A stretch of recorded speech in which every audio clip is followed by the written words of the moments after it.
What is regret? Two elements must therefore be rooted out once for all: the fear of future suffering and the recollection of past suffering. Since the latter no longer concerns me, and the former concerns me not yet. Seneca, from Letters from a Stoic. After a long day at work and terrible traffic, you finally make it home.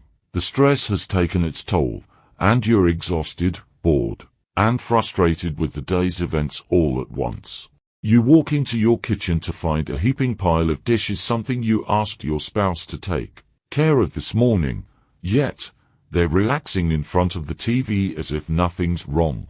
You feel the anger rising up, and unable to control yourself, you yell at your spouse. You don't hold back. You're out to make a point, to prove that what happened is a really big deal. Your spouse is frightened and embarrassed. They're worried you've never yelled at them like this before. They were going to do the dishes later, but you never gave them that opportunity.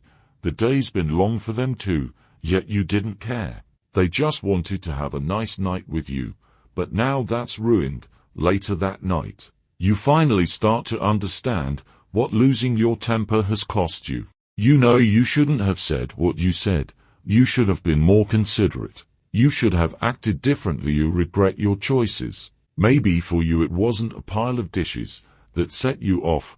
Maybe it was your kids using markers on the wall, or your boss dumping that report on you before your vacation.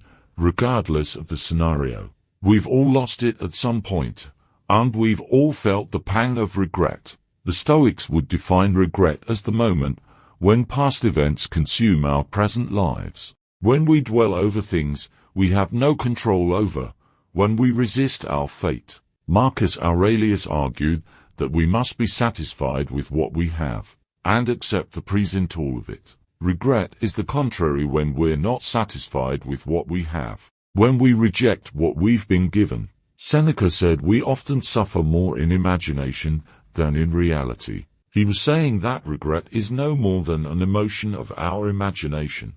We believe that had we said something or held our tongue, had we acted differently, the outcome would have been different.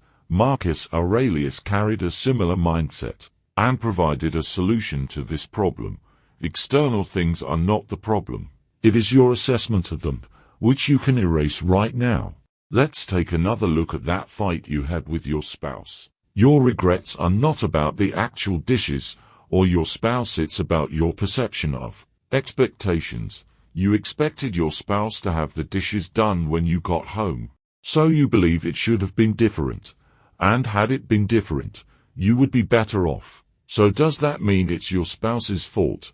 Maybe for leaving the dishes in the sink, but certainly not for your overreaction, and definitely not for the regret you felt later that night.